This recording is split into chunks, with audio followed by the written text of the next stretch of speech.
Most small wineries will never get a single piece of press coverage. And it's not because their wine isn't good enough. And it's not because their story isn't interesting. It is just because they don't know how to do one thing. They don't know how to pitch their stories in a way that interests journalists. Today, we're changing that. If you own or run a smaller startup wine brand, you need to listen up because I'm going to tell you the secret that PR firms don't want you to know, the number one misconception that blocks wineries from getting great press coverage, a secret ingredient that you can use to craft a great pitch, and the self-test that you can run on your pitch before you send it in. Oh, one other thing. Make sure to stay to the end because there's one big misunderstanding that always gets new wineries stuck when they don't have to be. It happens all the time, and I want to clear that up so you can get going right away. By the end of this lesson, you are going to know once and for all what journalists are looking for and what they respond to, so you can craft your stories in a way that makes a journalist want to write about them. This is PR Advisory, where small wineries and boutique businesses learn the exact strategies expensive PR firms use to get press that brings in clients. I want to tell you something that most PR firms do not want you to know. You do not need a PR firm to get press, especially when you're small, new, or just starting out. Now, of course, if you have a big international winery and you're selling millions of bottles a year, yes, of course, you want a PR firm working for you. But if you're new, small, or a startup, you can absolutely get press that gets you known, gets you visible, and helps you grow your brand, all without hiring a PR firm. I have been in PR for decades, and I'm a former reporter, and I'm telling you, there's a lot you can do on your own to get great press without a PR firm. Okay, so let's talk about the number one reason small winery owners get ignored when pitching the press. It all comes down to one misconception. They think reporters care about their wine. Journalists don't care about what makes your wine great. They don't even care about whether your wine is great. I know, but you can't take that personally. You see, their job isn't just to write stories. Not in today's world. A journalist's job today is to write stories that people read, that they share, that they react to. And when you add to that the fact that journalists are busy and overworked and drowning in pitches, it's no wonder they delete most pitches before they finish reading them. So the question actually becomes, what does get their attention? I'll tell you what it is. A story. That is your secret ingredient. So listen up because this is really important.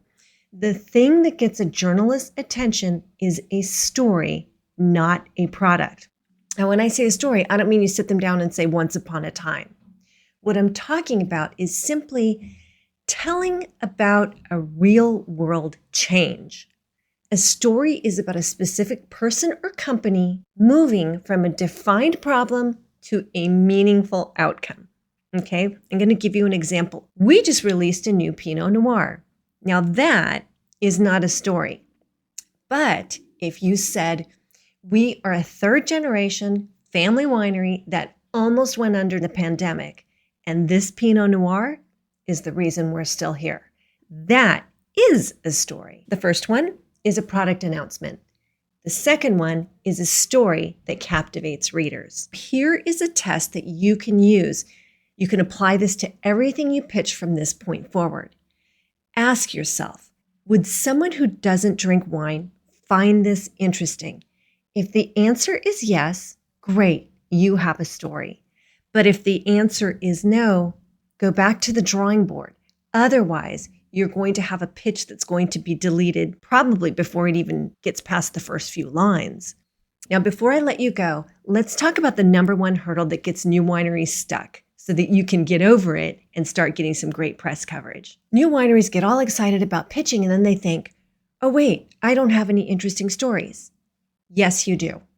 Your winery already has these stories. You just don't recognize them because you're too close to your business, or because you think that you have to have the most unique or exciting story on the planet.